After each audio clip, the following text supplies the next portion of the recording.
क्या आप जानते हैं कि आंवला एक ऐसा पेड़ है जिसके नीचे बैठकर भोजन करने से आपके 7 जन्मों के पाप कट जाते हैं और आपको ऐसा पुण्य मिलता है जो कभी खत्म नहीं होता। पुराण कहते हैं कि इस एक पेड़ की जड़ में ब्रह्मा, तने में विष्णु और शीर्ष पर महादेव स्वयं निवास करते हैं। और इतना ही नहीं, ये वृक्ष सीधे समुद्र मंथन के अमृत कलश से जुड़ा हुआ है। लेकिन माता लक्ष्मी को अचानक इस पेड़ की पूजा क्यों करनी पड़ी? और भगवान श्री कृष्ण ने वृंदावन छोड़ने के लिए इसी दिन को क्यों चुना? आज हम आंवला नवमी के पीछे छिपे सबसे बड़े रहस्य और उस कथा को जानेंगे जिसने एक गरीब रानी का रोग केवल एक कौर प्रसाद से हमेशा के लिए दूर कर दिया था। विश्वास मानिए, ये कहानी सिर्फ पूजा की नहीं बल्कि आपके भाग्य को बदलने वाले अमृत की है। वीडियो अंत तक देखिए ताकि आप भी वो अक्षय पुण्य कमा सकें। आंवला नवमी क्यों मनाई जाती है? जानिए पौराणिक रहस्य और कथा। जय श्री कृष्णा, राधे राधे। पौराणिक मान्यताओं के अनुसार कार्तिक मास के शुक्ल पक्ष की नवमी तिथि से लेकर कार्तिक पूर्णिमा तक भगवान विष्णु स्वयं आंवले के वृक्ष पर विराजमान रहते हैं। इसीलिए इसे आंवला नवमी कहा जाता है। ये माना जाता है कि इस दिन की गई पूजा पाठ और दान का फल कभी नष्ट नहीं होता, अक्षय रहता है। इसलिए इस पर्व को अक्षय नवमी भी कहते हैं। ये भी एक कथा है कि आंवला नवमी के दिन ही भगवान श्री कृष्ण ने कंस के बुलावे पर वृंदावन को छोड़कर मथुरा की ओर प्रस्थान किया था। भारतीय धार्मिक ग्रंथों में आंवले को देवता का फल माना गया है। पद्म पुराण और स्कंद पुराण में ये उल्लेख मिलता है कि आंवले की उत्पत्ति ब्रह्मा जी के आंसुओं से हुई थी। वहीं एक और कहानी के अनुसार समुद्र मंथन के दौरान जो अमृत कलश निकला था, उसकी बूंदें पृथ्वी पर गिरने से आंवला वृक्ष अस्तित्व में आया। एक बार की बात है, देवी लक्ष्मी पृथ्वी पर घूम रही थी। उनकी इच्छा हुई कि वे भगवान विष्णु और भगवान शिव की एक साथ पूजा करें। उन्होंने सोचा कि विष्णु जी को तुलसी बहुत प्रिय है और शिव जी को बेलपत्र, और इन दोनों के गुण एक साथ आंवले में मौजूद है। माता लक्ष्मी ने आंवले के पेड़ को भगवान विष्णु और शिव का प्रतीक मानकर उसकी पूजा की। उनकी भक्ति और पूजा से प्रसन्न होकर विष्णु जी और शिव जी वहाँ प्रकट हुए। देवी लक्ष्मी ने आंवले के वृक्ष के नीचे उन दोनों देवताओं को भोजन कराया और फिर स्वयं भी उस भोजन को प्रसाद के रूप में ग्रहण किया। उसके बाद देवी लक्ष्मी ने भगवान विष्णु से विनम्रता से पूछा, हे प्रभु, आप तो अनादि, जिसका कोई आरंभ नहीं, और अनंत, जिसका कोई अंत नहीं है, फिर भी आप पृथ्वी पर इतने सारे व्रत और त्योहार क्यों स्थापित करते हैं? तब भगवान श्री हरि ने मुस्कुराते हुए उत्तर दिया, हे देवी, ये सब मनुष्यों के कल्याण के लिए है। जब जब मनुष्य मेरे प्रिय वृक्षों, नदियों और पर्वों का पूजन करता है, तब वह मुझसे सीधा संबंध स्थापित करता है। ऐसा ही एक व्रत है आंवला नवमी का व्रत, जो मेरे स्वयं के स्वरूप की आराधना का प्रतीक है।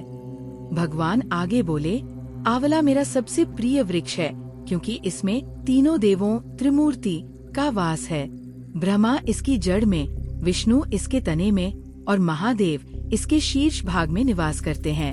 इस वृक्ष की छाया में जो भी भक्त सच्चे श्रद्धा भाव से पूजन करता है, वह जीवन के सभी दोषों से मुक्त होकर पुण्य लोकों को प्राप्त करता है। इसके पीछे एक गहरा रहस्य और अद्भुत कथा छुपी हुई है। तो भक्तों, आइए जानते हैं कि आंवला नवमी क्यों मनाई जाती है और इससे जुड़ी कथाओं को सुनते हैं। आपसे आग्रह है कि आप इस वीडियो को अंत तक जरूर देखें और श्री हरि विष्णु की कृपा के साक्षी बने। जय श्री हरि विष्णु, जय माँ लक्ष्मी। आंवला नवमी को अक्षय नवमी भी कहा जाता है। यह पर्व कार्तिक मास के शुक्ल पक्ष की नवमी तिथि को आता है और यह तिथि भगवान विष्णु की विशेष पूजा के लिए अत्यंत शुभ मानी जाती है। ये कहा जाता है कि दीपावली के ठीक 8 दिन बाद जो भी भक्त आंवले के वृक्ष की पूजा करता है, उसे ऐसा अक्षय पुण्य मिलता है जो कभी समाप्त नहीं होता। यही कारण है कि इसे अक्षय नवमी कहते हैं। जो भी भक्त इस शुभ अवधि में व्रत और पूजन करते हैं, उन्हें अखंड सौभाग्य, अच्छा स्वास्थ्य, आरोग्य और श्री हरि की कृपा प्राप्त होती है। इस दिन महिलाएं विशेष रूप से आंवले के वृक्ष के नीचे बैठकर संतान सुख, उत्तम स्वास्थ्य, धन, समृद्धि और पारिवारिक शांति के लिए पूजा अर्चना करती है। ऐसी मान्यता है कि जहाँ आंवले का वृक्ष होता है वहाँ भगवान श्री हरि विष्णु का वास होता है। कार्तिक मास में श्री हरि का निवास आंवले के वृक्ष में होता है, जो कार्तिक पूर्णिमा तक बना रहता है। इसलिए इस पूरे मास में आंवला वृक्ष की पूजा को महापुण्यकारी माना गया है। कहा जाता है कि दीपावली के बाद जब सभी दिशाएं दीपों से प्रकाशित हो जाती है, तो पृथ्वी पर देवताओं का जागरण शुरू होता है। देव उठनी एकादशी से ठीक 2 दिन पहले यानी आंवला नवमी पर भगवान विष्णु की उपासना और प्रकृति की सेवा का एक अद्भुत मिलन होता है। दीपावली के बाद ये दिन इसलिए भी महत्वपूर्ण है क्योंकि दीपावली का उद्देश्य अंधेरे को दूर करना है और आंवला नवमी का उद्देश्य उस प्रकाश को स्थायी बनाना है जो केवल दियों में नहीं बल्कि हृदयों में जलता रहे। धार्मिक ग्रंथों में ये कहा गया है कि आंवले का वृक्ष केवल एक पेड़ नहीं है बल्कि अमृत का कलश है। इस दिन वृक्ष की शाखाओं से अमृत जैसी ऊर्जा की बूंदें गिरने का प्रतीकात्मक वर्णन मिलता है। प्राचीन मान्यता है कि इस दिन आंवले के वृक्ष से अमृत की बूंदें टपकती है, इसलिए इसके नीचे बैठकर भोजन करना, दान पुण्य करना या परिवार सहित भक्ति भाव से गीत गाना, ये सब स्वास्थ्य, सुख, शांति और संतान की वृद्धि देने वाला माना गया है। यही कारण है कि इस दिन वृक्ष के नीचे भोजन करने की परंपरा आज भी निभाई जाती है। आंवला नवमी के पीछे कई पौराणिक रहस्य छिपे हुए हैं। आइए जानते हैं उन रहस्यों के बारे में। 1. द्वापर युग का प्रारंभ। कहा जाता है कि इसी दिन द्वापर युग का आरंभ हुआ था। 2. कुष्मांड नवमी। कुछ कथाओं के अनुसार भगवान विष्णु ने इसी दिन कुष्मांड नामक राक्षस का वध किया था, इसलिए इसे कुष्मांड नवमी भी कहते हैं। कुष्मांड का अर्थ कद्दू होता है, अतः इस दिन कद्दू का दान करना भी बहुत शुभ माना जाता है। इस व्रत में आंवले का फल प्रसाद के रूप में सबसे महत्वपूर्ण होता है। लोग व्रत रखते हैं, भगवान विष्णु की पूजा करते हैं और दान करते हैं, जिससे उनके सभी संकट दूर हो जाते हैं। इस दिन मथुरा, वृंदावन और अयोध्या जी की परिक्रमा का भी विशेष महत्व बताया गया है।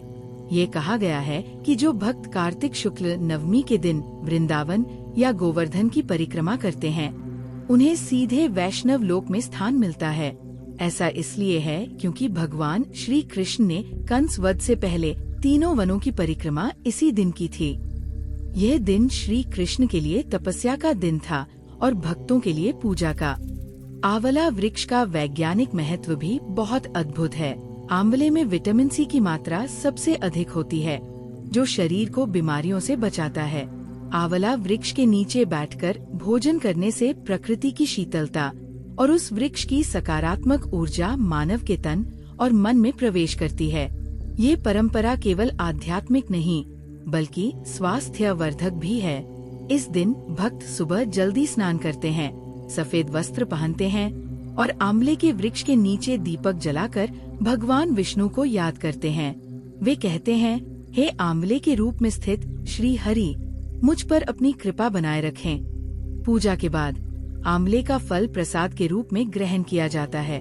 ब्राह्मणों को बुलाकर उनके लिए आंवले के नीचे भोजन बनाकर दान करना सबसे उत्तम कार्य माना गया है।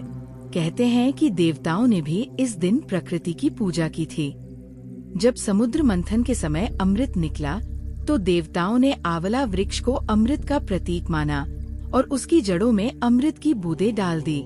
इसलिए यह कहा जाता है कि आंवले के वृक्ष में वास्तव में अमृत का निवास है। जो भी भक्त इस दिन उसके नीचे बैठकर भोजन करता है, वह शारीरिक और आध्यात्मिक दोनों रूप से अमृत का रस प्राप्त करता है। इसी कारण से लोग कहते हैं कि दीपावली से मिला प्रकाश अस्थायी है, पर आंवला नवमी से प्राप्त पुण्य अक्षय है। दीपावली के दीपक बुझ जाते हैं, लेकिन आंवले की हरियाली साल भर प्रकृति में प्राण भरती रहती है। प्रिय भक्तों, कार्तिक मास के शुक्ल पक्ष की नवमी तिथि को ही आंवला नवमी या आंवला पूजन कहा जाता है।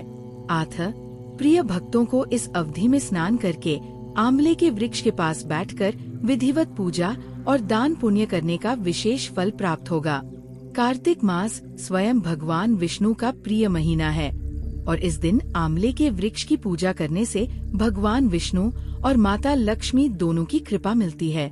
कहते हैं कि इस दिन जो भी भक्त आंवले के पेड़ के नीचे बैठकर पूजा करता है या भोजन करता है, उसके समस्त पाप नष्ट हो जाते हैं और वह विष्णु लोक का अधिकारी बन जाता है। एक बार देवी लक्ष्मी ने भगवान विष्णु से विनम्रता से पूछा, हे प्रभु, ऐसा कौन सा व्रत है जिससे स्त्रियों को अखंड सौभाग्य और परिवार को सुख समृद्धि मिलती है? देवी लक्ष्मी की बात सुनकर भगवान विष्णु मुस्कुराए और बोले, हे देवी, कार्तिक मास शुक्ल पक्ष की नवमी तिथि को आंवला नवमी कहा जाता है। इस दिन आंवले के वृक्ष की पूजा करने से हजारों गायों के दान, गंगा स्नान और यज्ञ का फल प्राप्त होता है। इस व्रत से सभी पाप नष्ट होते हैं, सौभाग्य हमेशा बना रहता है और घर में देवी लक्ष्मी का वास होता है। भगवान विष्णु ने आगे कहा, हे देवी, आंवला वृक्ष में ब्रह्मा, विष्णु और महेश तीनों का निवास है।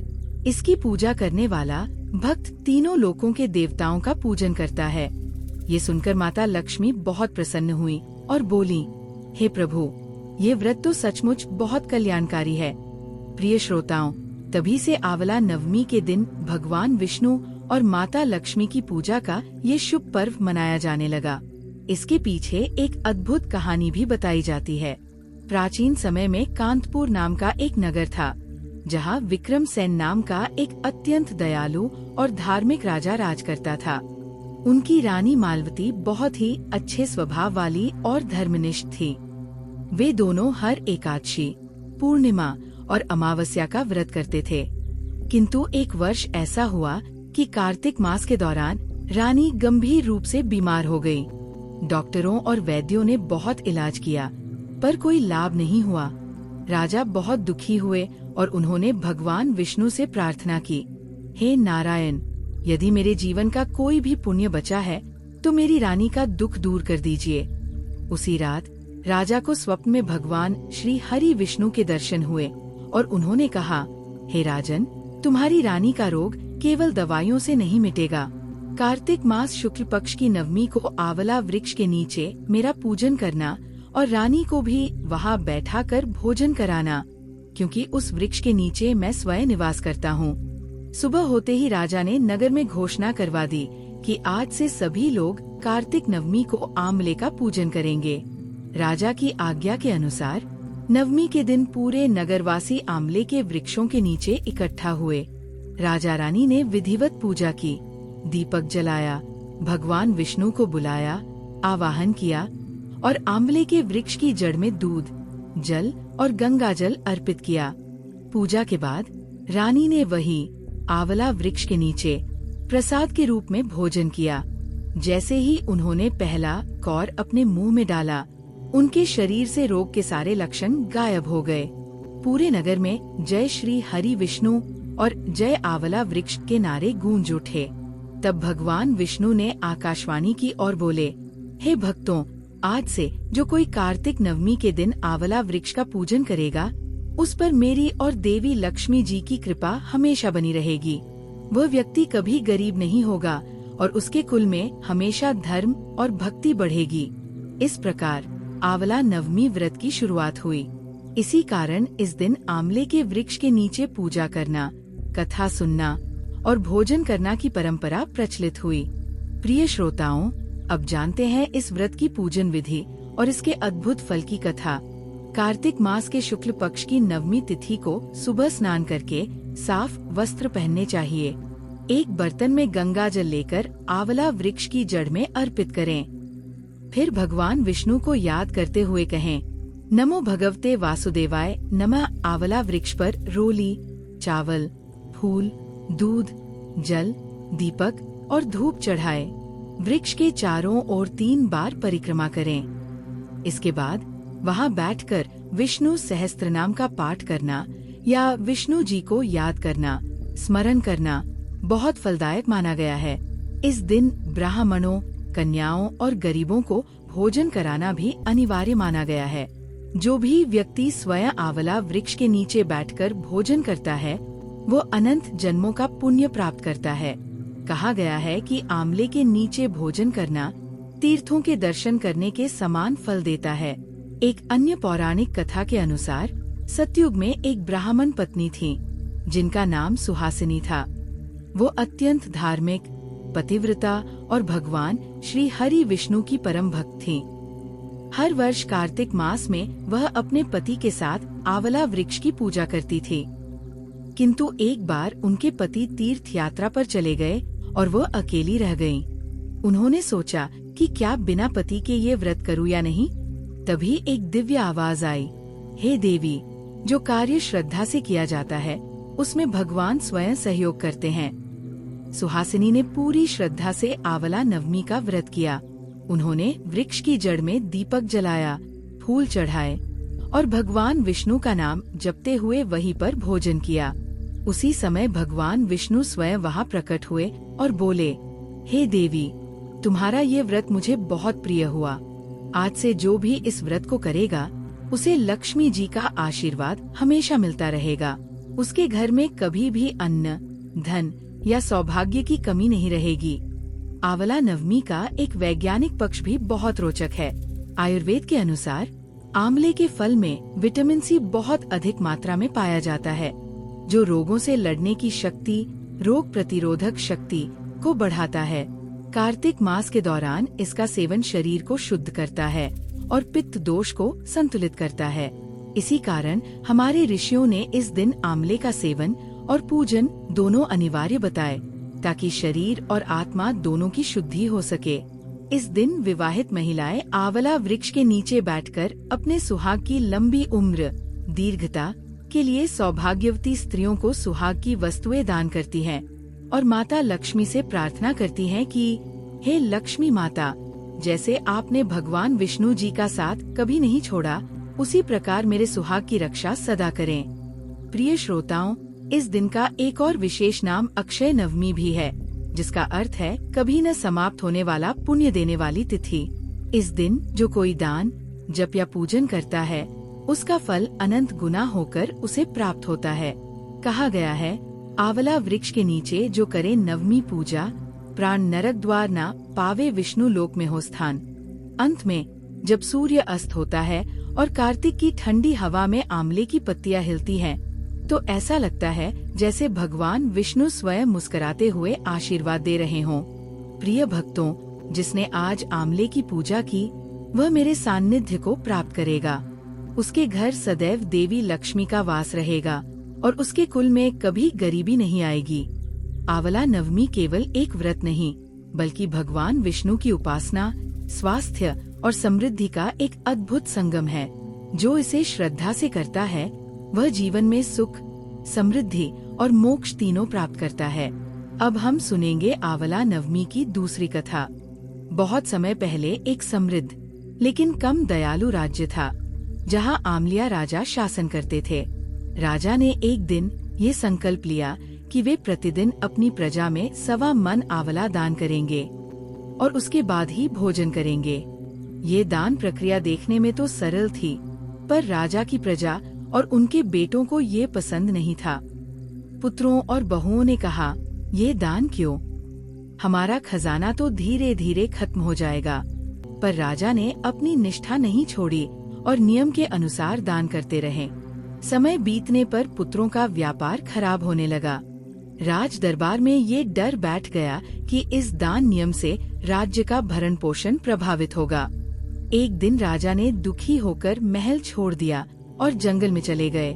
वहाँ उन्होंने देखा कि भगवान ने उनकी निष्ठा देखकर उन्हें एक नया सुंदर राज्य दिया है, जहाँ आंवले के पेड़ों की कतारें थी और हर शाखा पर फल झूल रहे थे।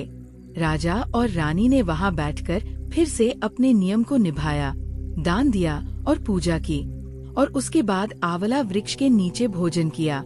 इसके विपरीत पुत्रों और बहुओं के भाग्य में गिरावट आई, क्योंकि उन्होंने दान के नियम को टाल दिया था।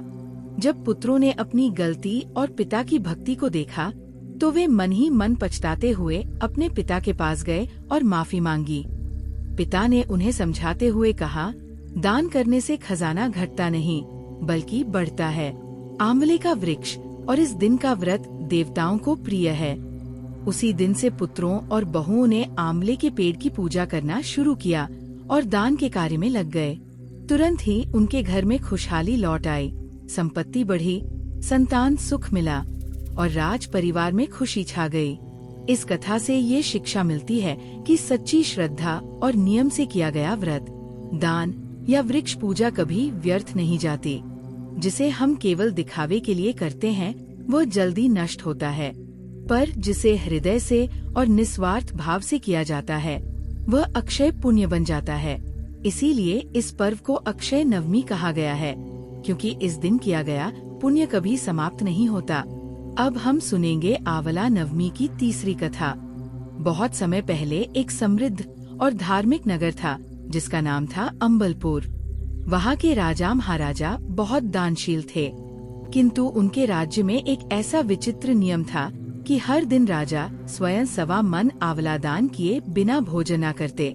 इस नियम के कारण राजा का नाम हो गया आंवलिया राजा।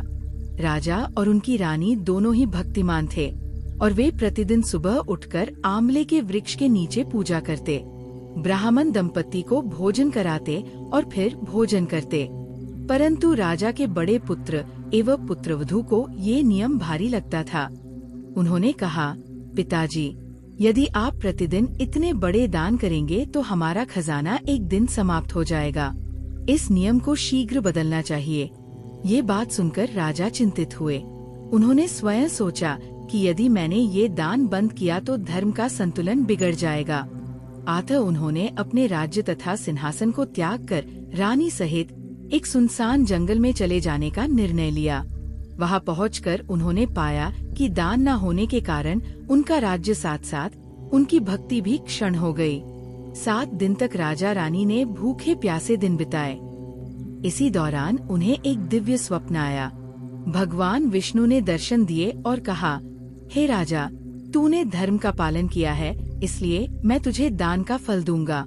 संदेह न कर। सुबह जब राजा रानी उठे तो उन्होंने देखा कि जंगल के बीच में सोने का आंवला वृक्ष खिला हुआ है। चारों ओर सोने चांदी के फलों की वर्षा हो रही है। वृक्ष के नीचे पहले जैसा महल, बाग बगीचे और प्रजा से समृद्ध स्थिति में थी।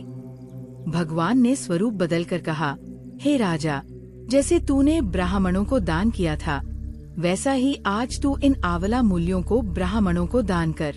यही राह है धर्म की। राजा रानी ने तत्काल विधिवत पूजा की, आंवले के फल ब्राह्मणों को दिए, भोजन कराया और प्रसन्न मन से भोजन ग्रहण किया। उस दिन से राजा रानी के राज्य में समृद्धि सौभाग्य स्थिर हो गया और लोगों में धर्म भक्ति का प्रचार फैल गया। वही राजा के पुत्र और पुत्रवधू जिन्होंने पहले इस नियम को हल्के में लिया था, अब नियति के अनुरूप भाग्यवश हार गए। उनका राज्य छीन लिया गया और वे दीन दुखी हो गए। जब वे पिता के राजकाज की ओर शरण लेने आए तो राजा रानी ने उन्हें बिना नाम पता पहचाने काम दिया और धीरे धीरे बेटे बहू को अपनी गलती का बोध हुआ। एक दिन बहू ने अपनी सास की पीठ पर वही मस्सा देखा जो पहले राजा की पीठ पर था और वही अंततः पहचान हो गई। राजा ने उन्हें समझाया, दान से धन नहीं घटता बल्कि बढ़ता है। आंवले का दान, आंवला वृक्ष की पूजा और श्रद्धा का फल अक्षय है। उनके पश्चात पुत्र बहू ने मन से आंवला वृक्ष की पूजा, दान और व्रत विधि अपनाई। इससे उनके जीवन में खुशहाली पुनः आई। यहीं से ये व्रत कथा लोक में प्रचलित हुई कि जो व्यक्ति कार्तिक शुक्ल नवमी के दिन आंवले के वृक्ष की पूजा करता है, दान तथा भोजन करता है, वह अक्षय पुण्य प्राप्त करता है। इस कथा से हमें स्पष्ट शिक्षा मिलती है कि श्रद्धा, भक्ति, व्रत और सेवा दान यही जीवन का सार है। दिखावा, आलस्य तथा संकोच का नाश करते हैं। उसी नियम से आज यह पर्व आंवला नवमी अक्षय नवमी के रूप में मनाया जाता है, ताकि हम याद रखें कि जो कर्म निष्ठा से किया गया है वह कभी क्षय नहीं होता। एक बार प्रेम से बोलिए, जय श्री हरि विष्णु, जय लक्ष्मी माता। तो ये थी हमारी आज की कथा। आशा करती हूँ आप सभी को ये वीडियो पसंद आई होगी। अगर वीडियो पसंद आई हो तो वीडियो को लाइक और चैनल को सब्सक्राइब अवश्य करें तथा कमेंट बॉक्स में लक्ष्मी नारायण भगवान की जय अवश्य लिखें।